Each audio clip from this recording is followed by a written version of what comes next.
নজর রাখবো অন্যান্য খবরে। হুগলির সিঙ্গুরকে নিয়ে বড় সুখবর পাওয়া যাচ্ছে আলু চাষি এবং ব্যবসায়ীদের জন্যই সুখবর। রাজ্যে পালাবদলের পর সিঙ্গুরের আলু চাষি ও ব্যবসায়ীদের জন্য সুখবর। পটেটো করিডোর হিসেবে গড়ে তোলার পরিকল্পনা নিয়েছে সরকার। কলকাতা থেকে মাত্র 34 কিলোমিটার দূরে জাতীয় সড়ক, রাজ্য সড়ক এবং রেলপথে সংযুক্ত সিঙ্গুর দীর্ঘদিন ধরেই রাজ্যের অন্যতম প্রধান আলু উৎপাদন কেন্দ্র। সিঙ্গুরের পাশাপাশি তারকেশ্বর, হরিপাল, পান্ডুয়া এবং বলাগড়ের হাজার হাজার কৃষকের জীবিকা নির্ভর করে এই আলু চাষের উপর। অতীতে ভিন রাজ্যে আলু পাঠানোর নিষেধাজ্ঞায় ক্ষতির মুখে পড়েছিলেন চাষিরা। তবে এবার পটেটো করিডোরের পরিকল্পনায় নতুন আশার আলো দেখছেন কৃষক ও ব্যবসায়ীরা। আলু চাষকে কেন্দ্র করে কৃষি ও শিল্পের সহাবস্থানের স্বপ্ন দেখছে ব্যবসায়ী মহল। এদিকে সিঙ্গুরের বিজেপি বিধায়ক ডক্টর অরূপ দাসও জানিয়েছিলেন, আগামী দিনে সিঙ্গুর আলুর শিল্প হাব হিসেবে আত্মপ্রকাশ করতে পারে।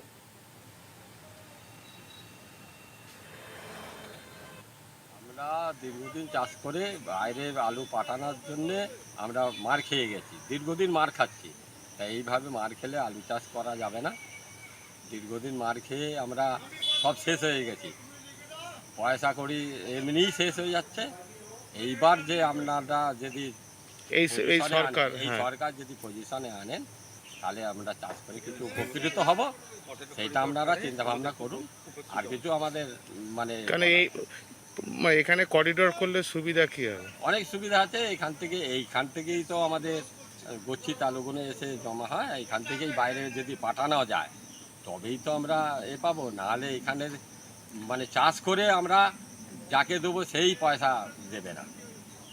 অতএব আলুটা যাতে বাইরে যায় সেই চেষ্টা করি। যদি রাজ্য সরকারকে প্রথমেই ধন্যবাদ দেবো এই পরিকল্পনাটা নেওয়ার জন্য। আর পটেটো করিডর যদি সিঙ্গুরে হয় তাহলে তো সিঙ্গুরবাসী এতে প্রচুর উপকৃত হবে এবং সিঙ্গুরের চাষিরাও উপকৃত হবে।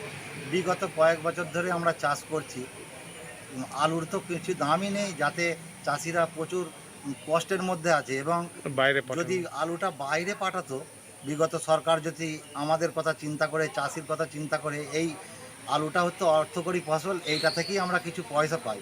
এই আলুটা যদি বাইরে পাঠাতো তাহলে আমাদের এত দুর্দশা হতো না। আজকে সরকার এই চিন্তাভাবনাটা করেছে, এর জন্যে সরকারকে ধন্যবাদ জানাই। এবং এই পটেটো করিডর হলে এখানে যেমন চাষিরাও দাম পাবে, যেমন ব্যবসাদারেরাও উপকৃত হবে।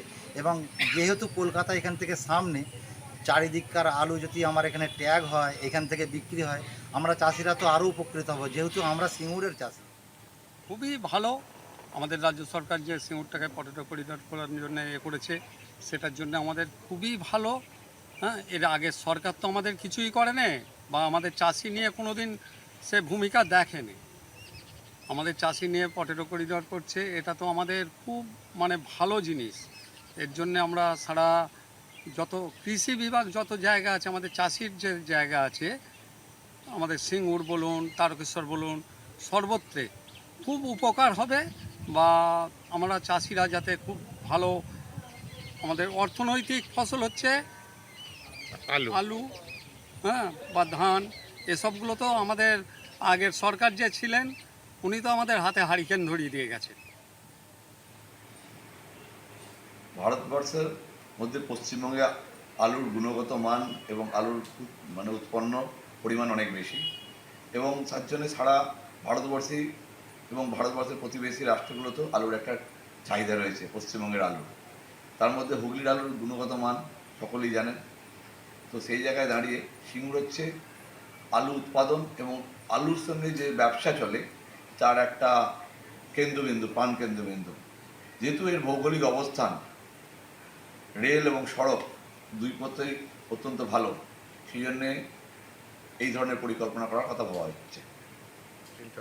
অবশ্যই, কারণ আলু উৎপন্ন হবে, মানুষের চাহিদা পূরণ হওয়ার পরও কিছু আলু তো বাঁচবেই, সেটাকে বিভিন্ন বাই প্রোডাক্ট, স্টার্চ জাতীয় জিনিসপত্র মানে প্রোডাক্ট, এগুলো তৈরি করতেই হবে।